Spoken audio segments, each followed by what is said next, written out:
lua, tolu, fa, lima.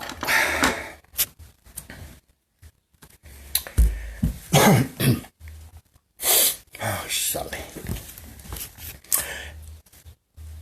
O te toe o fualofa mfatalo fatu sa moa I lau fasusonga nei tu lao le aso. Tal tonu fo il fa moe pali I le nei tai au li ungalua I tatu mafutanga I lungo apif so ta inga. Ia olo fa pena ona manuia ma solonga lei fuang umal tatu atnu I so se tafale lau lani. Ia olo fa peo no pia iai mau mawai sa momoni. Al nei tu la o te toi o fualofa mfatalo fatu. Ai le amataina le tātou Paul Clamel nei tula fiafi na veil nei avanoa tāua o te moli e tuai le nganga whaaftaitele si o atunu. Ia I latou uma sa whapena ona latou taliaina. Ia mai moina ma whaafonga mwhalonglongo. Ini motu ngā awhai pei on talai tātou Paul Clamel o whautalaina o te poua, ai le polango e pei ona iai am tangal neva yaso. Ua whaosofia ia langona ma manatu o tustala. Ono le tūlanga e pei ona taupati mai eide manutelo le tātou o tnuu ma whapena ona au maifo I le whamalo si au, le nganga whaafitai ma le whamalo ia na o le atua e si le fia. Ia nganga atoa o pali ia mai se foi. O le tustalang tusia ma faufaunga whaatampo ua ai le polango. Ia o le nganga atoa ina I whapea o na moli ta iatu. Sia samonga. Ia matufa atu. Ni ia o le whangatanga. Ia walawa ia le whaasaunga o le tātu o tunu. Ia e mai se le tāpua I whaafonfonga. Nei aso ua toi whaosofia langona. Ina ia whapea o na toi momoli atu se isi lau pepa o mawhauwhaunga I lau whaafonga Samoa. Ia ona ua I umanmanuia ia ngāruang whai o le nei vai o sa. Lawan tātu iai le nei vai tau ona o le whamai e pei ona pesi ai ia le soifua mo le ola. Ia ai tātu te whamoe moitasi I tātu te maa ilang. Nā te leo tūlua fua ina le pa ia man mamalu o tātou o tunu. Ia e o lawai au auna whātau wā.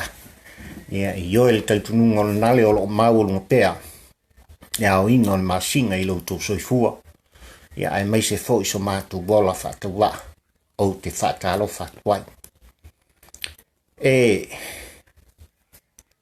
le tēnā fo I pāli I ai mai se fo I le fionga I tuala ta tuia ana ta malelangi. Tampo ua ai le polango ia I latou sa whapena o na tongi mai. Ia ma whai tio mai. Ia ona oni motu nā manatu. Tau moli ta iatu o wālo tātou sa o o whauwhau nei ma fuufua nei. Ia wale tātou wanga iatu. I le lua afe lua sfumaritasi. I le ngaluenga whaatustau. Ma le ngaluenga whaasalau. Ia, me tūlanga e pei ona iai ia. Ne nei tfo I vai taun tūlanga o sota inga whapene I uo tō sila mai ma o mata matatu. E le o ngā tutonu. Ma, e le mwhai ona o si I se tasi, pe ma te si I se tasi, pe a fisi fo I se tasi, le ai. O le anganga o le tātou Paul Clamel ma le anganga o le whaasoa. O le o ngā tutonu o mea uma. O na iei le ioenga ma le taltununga. Pei lawan o whailo le tātou mai moanga muamua. E iailo nao ngā. E iailo nao ngā mō le Samoa. O lo whapena o na moe mana tunatu. Mō nei mātai au. I lo tātou soifuanga I lo tō soifua mo le mātou wola. O whanau o tutupua ai mai se e. O le a whapena o na whaamanu nai. Le Samoa mo atai au. Le ngang tonu leo le tātou Paul Clamel pei on whautalaina. po ua ai le polango. Ma o le nganga o nei mawhauwhaunga. Pe lava on whai atu e a mata atu nei se iau o lava i taimi o la whapena o na whiritanganga i ailu tātou atunu u iona i tū malo fio anga manu. Yo la tau sui e whirwhiria. A wale mo te whono i tia whau. Ina i whapeona tātou e mauai. Ni sui e alolofa moni mani tai e moni le alofa i le Samoa tautua. O le nganga lea o le whaamoemoe e tau ina ia whangwhangu. Ia ma ia whapena o na tūngu musu atu. Ia te oe mau. Wa oe mau. Tā te whaia.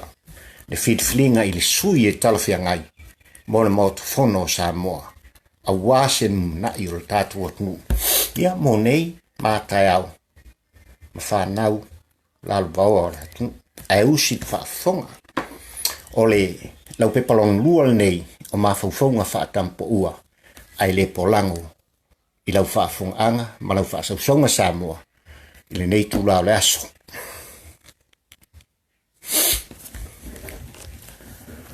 O le au tū o le aso le nei.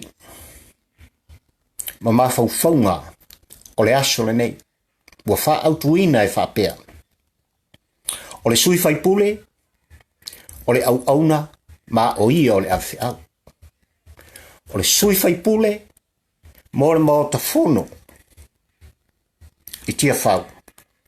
O le auna, ma o ia o le awhi au, mo oe, ma le nuu le awhi anga, ai meise le tu malo.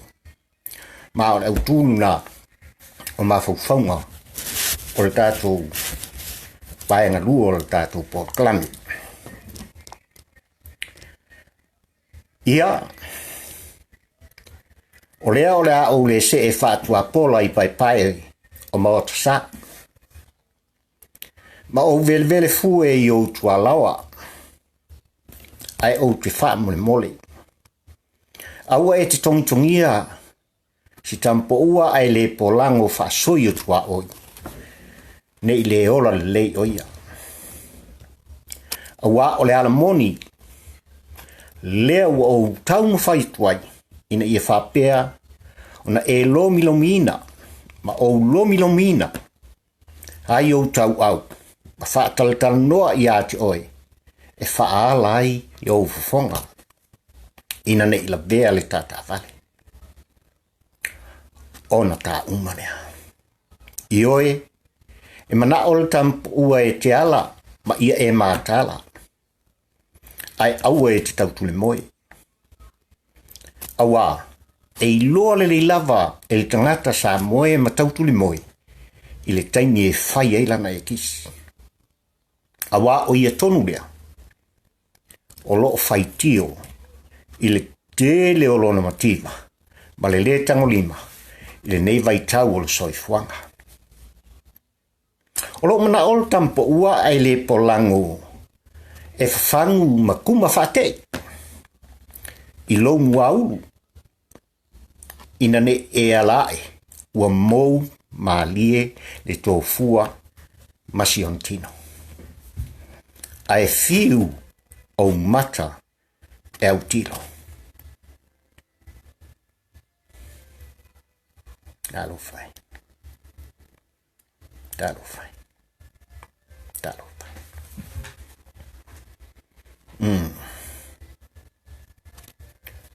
Au e tau tui moe. I le taimi, e whaasa uni eiro tā sa.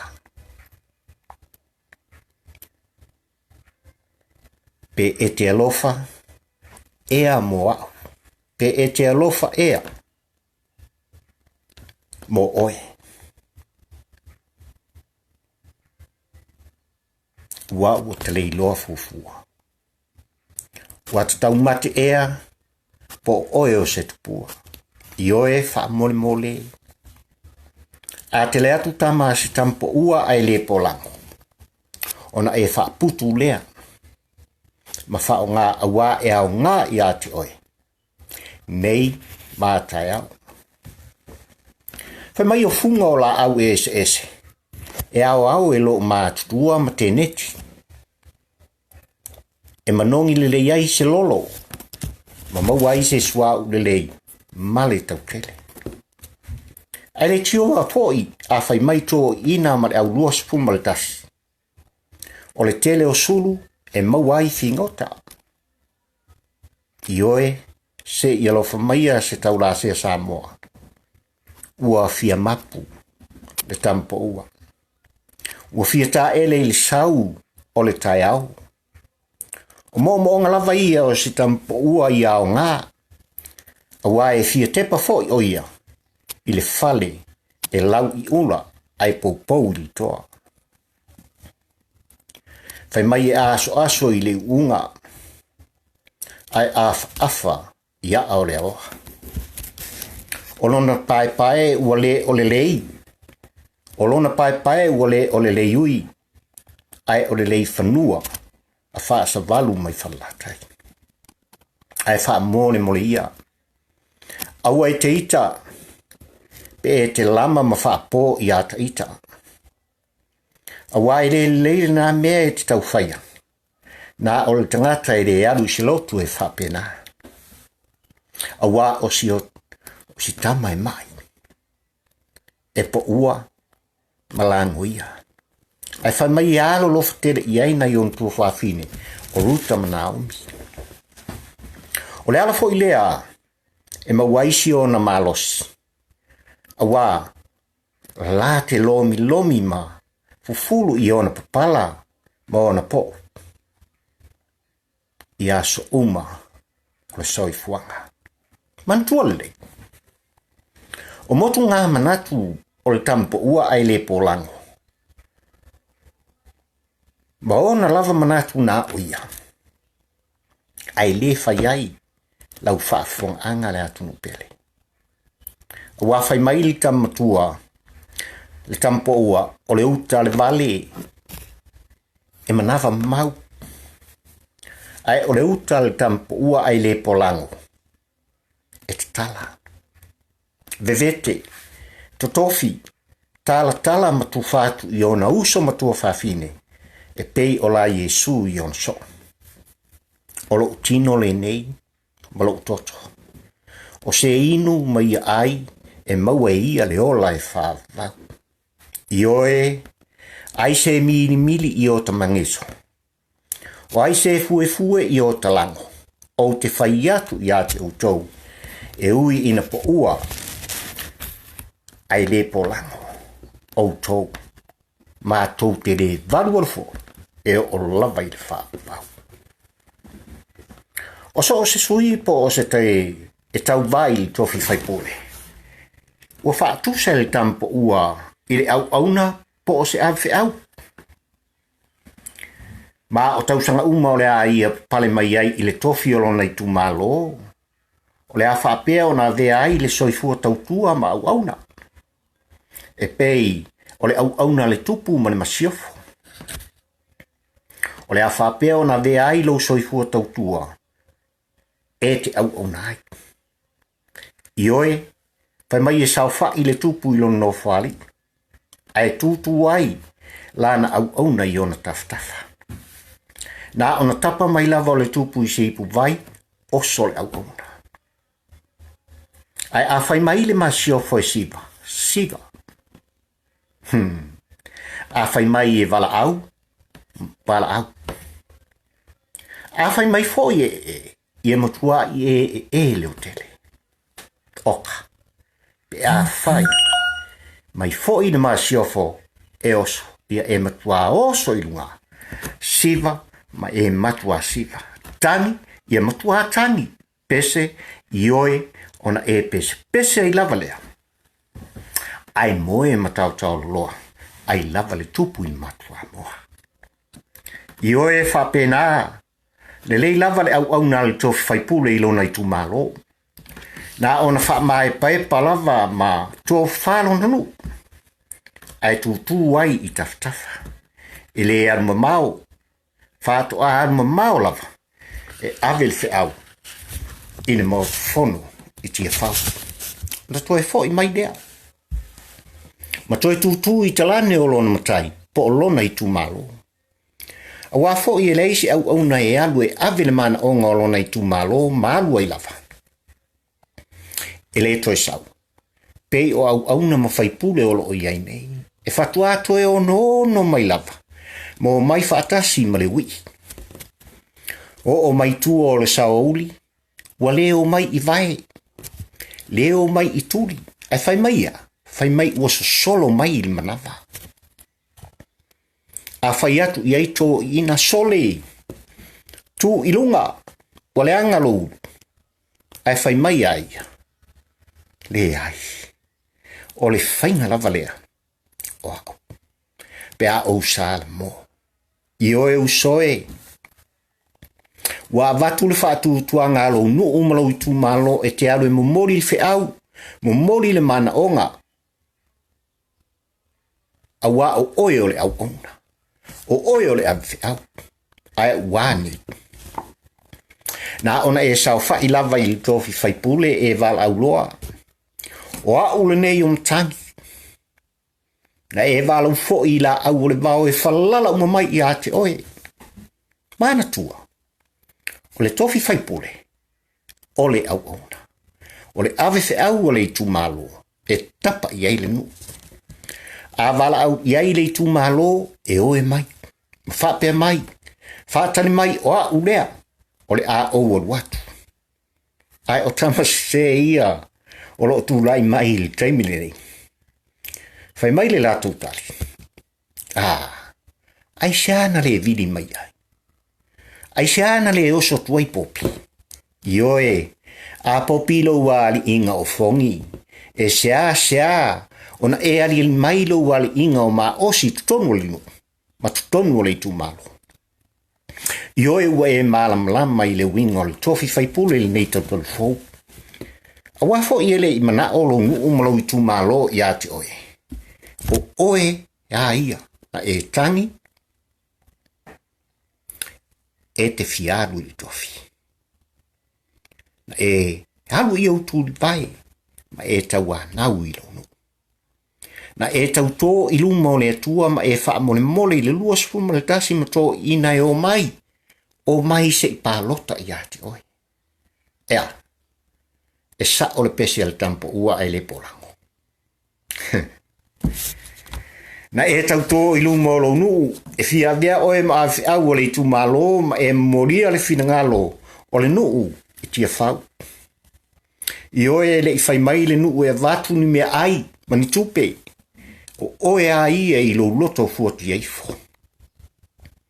Ai man tua, o oe na e tutoma, o oe na e usu, mai le i whiriwhiria la oe e le tu malo, e a vea oe masifi.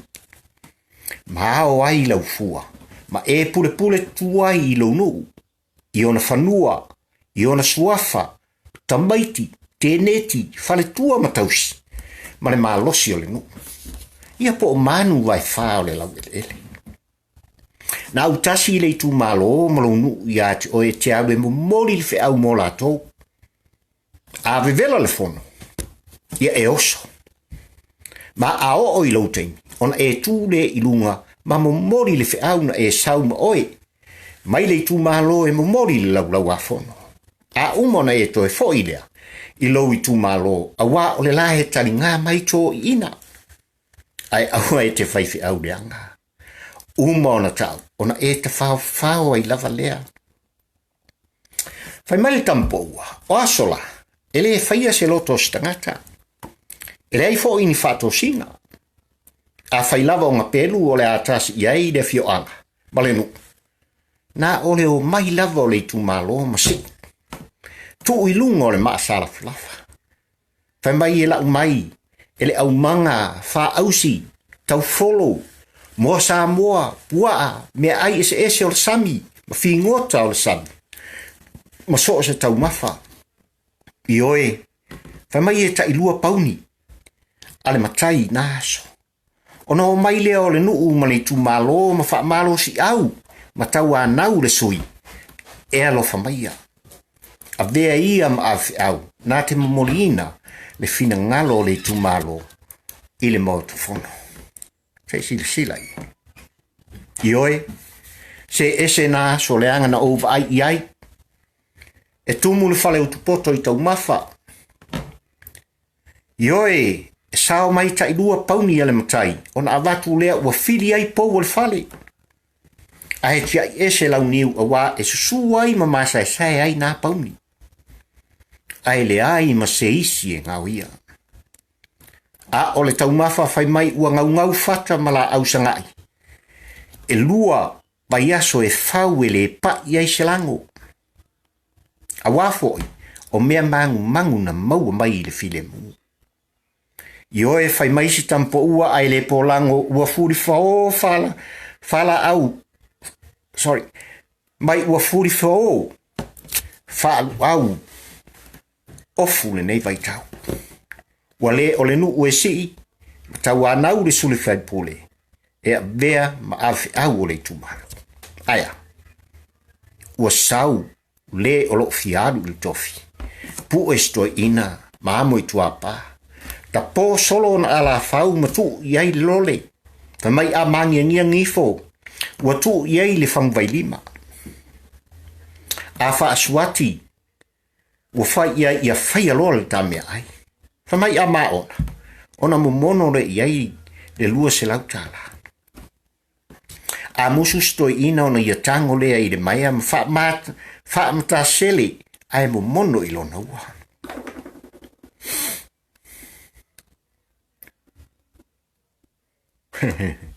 Ai. Ioe. Fai mai ua wha amta sele e mamu mono I lona ua. Fai mai ua tangi tautala. Ma fai mai. Iana upu isi toi ina. Se ua pei oe o se te ufungala au. O lo tu mai lungo o se lau. Ua pua ina lo manongi ele sau. A wa ua o liu sua vai. Ai ua e fe liuli wai. Fa mole pe mawhai ona e fe so mai. A we ua sau mai le vasa ma ua pesi mai le matangi. Sa o fa moe o oe lava o lo la te ai. O le fesili. Aisia. O le fesili na. Aisia. Fai mai tampo ua. O so se sui tau wā lava mo le tofi o lona I tu malo. A ia wha o ngā le tupe. Tau mawha ma le sua awa e whai eila na whatosina. O na whatusa le el tampo ua le sui stangata palai. Stangata aiate. Stangata palai loto.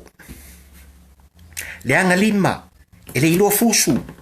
Awaya. Fai mai awaya matawhewe. Ioe, ia ai oe.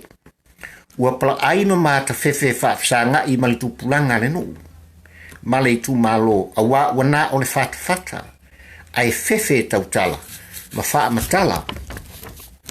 I lona I tu malo lona manao. Ioe o le ala lea. Wa ia wha o ngai nai le seleni. Wa ia wha o ngai nai le whangvai lima. Masi mea valea o tau mafa. E whai maona fofonga. Tau mori I lona I tu malo. Ai fefe tautala. Nei te I sa tia. Hia e to ina. Mai loa I le nuu lona whapa. O le ala lea na wha o ngai nai. Nei mau whato sina e whai ma te wala. Maona fofonga tau mumori. I lumo le fio anga ma le tu malo. I oe usoe. O le ala lea ua ia ngungu ai. Ai tau te tala mai mea ia. O tua inga tofi la fa penei. A o ina tula I mai. Fai mai e mata fefe tau tala I lumo le fono. I le ta ua le fo I le fe au na tuli atu e tua ina malona I tu malo e ave tu tono le mota.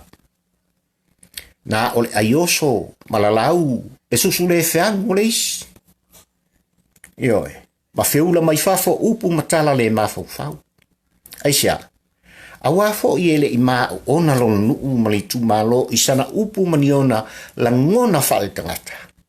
Ele I loa fo I ona whaise sua vai e tautua ai se matai. A wa ele o stangata tautua. O le ala lea na ia wha o ngai nai le se leni ma vai lima e wha o nai le tele o tula fale. Wha o ngā tau mawha e whawhangai le nu. Ioe, wha mai e vela loa le fono. sola loa lafi. E fo i atu le tupa sata. E sole muni atu ilona lua. La le lafi mai ai le tātou taima. Sa avea ma whaipule. Ma alo avea ma whaipule le taimi nei.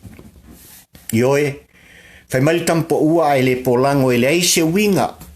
E fai ai e le sui tau wā. A o le sui fai e kisi fo ia. Fai mai ua silimusa ia te ia. Le tolo so i le ofisa o le sui tau wā.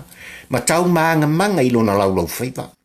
Ma ua tau solo mua ia te ia li talia ngō o nei tau mafa ma nei tupe. O le mea moni. O le tangata pito i siri lea. O na ola, ua whalolo. Ma tiva, mas pa seva loina. Lona olanga. Awa ua mana o ia, i le mea i maua ma le fide mu. Fai mai la le tampo ua hai le polango. Isi sui tau vaile nei vai tau. Ua le ta ua o latu ingoa. A ua whao ngā ma whai o latu wha i lo ngai pei o le ata o siu po. Ata o le pulo ua itu. Ia po le ata fo i o se isumu. O isi skai fo ia. Ua i loa ngata haide au paka ia. A ua na o le momori atu lava o mea i lo fale. Ai e te le vai a se tino stangata. Ai na o le wha ai longa. Lai pipi i mai ai. Ioe. Fai mai e te i lava i lo watu i lo fale ma lo mota. Te tala atu le fai tutoa ai pa u mai le tusi. La watu ai fai mai li whaam talanga. Semi. Te pa i o talane. Te patu i talane. O lo tutu mai ai ta seni vai lima. Ma le whaupunga. Te pa i o tua. Te patu i tua. O le pusa e lengi ma le pusa moa. Ma le whaupunga whapea. Te pala i e ilalo. Te patu i lalo o lo tātia mai ai li salau tā la. Ma le whaupunga te patasi la ia simi ilunga. Te patu ilunga o lo tau mai ai le alanga pua. Ma pea e wha. Fai mai le whaupunga. O le pea alo utama ma le pea alo utina. Ma le whaupunga whapea. Si mi e lo usoe. Ia e lo tutele. Te patu ia i lau awa. O le asole nei. E atoa ia ilo na wha. E whaia pia. O, ma whauwhaunga nāwi nei aso ma tūlanga e pe o na tau mumori atu ai. La ngono le tampo ua ai le polango a wā. Lau whaafunga anga. O te whaamanatua ia te oe le tāua. O lau e tisi ma lau sa altonga. O te whaamanatua ia te oe le tāua o laua ia te tau. E te fili ai. Le sui anga wha. Le sui e moni lo nā lofa. Mole mo te whono. Samoa. Lua afe. Lua sfumaltas. Samoa ilo ua atunu pele. Le nei tu la fiafi. I oe matadonu ua tapisa. Le nei vai tau o le soifuanga i le tele mea wa tutupu mai. Pili e tolu e pe on tau whaofi nei ua mai tawina. Fitus fulu limpa sene. O fio anga manuu. I pule ono matumua. Ua latu bioe i pili nei ito. O le fisili. E whape i ma whaafefea. No to tātou toe tau mwhai e pui mai. Lo tātou saalotonga. O le tali, o lo i ati oe, o lo i ati au. Ia anga leile atua i lau filifiling whai, a mata atu nei se i o i le taimu, e whatau nuu wai le tā filifilinga. Ia anga leile atua i whaasausaunga le tātua tunu i nei fiafi. Ma o alof anga nāo pali, ai mai se nea fionga i tuala tu ia ana tamale laki. Tampo ua ai le polango. Ia uala u whaasaunga Samoa. Le nei fiafi. Soifua ma ia manuia. God bless.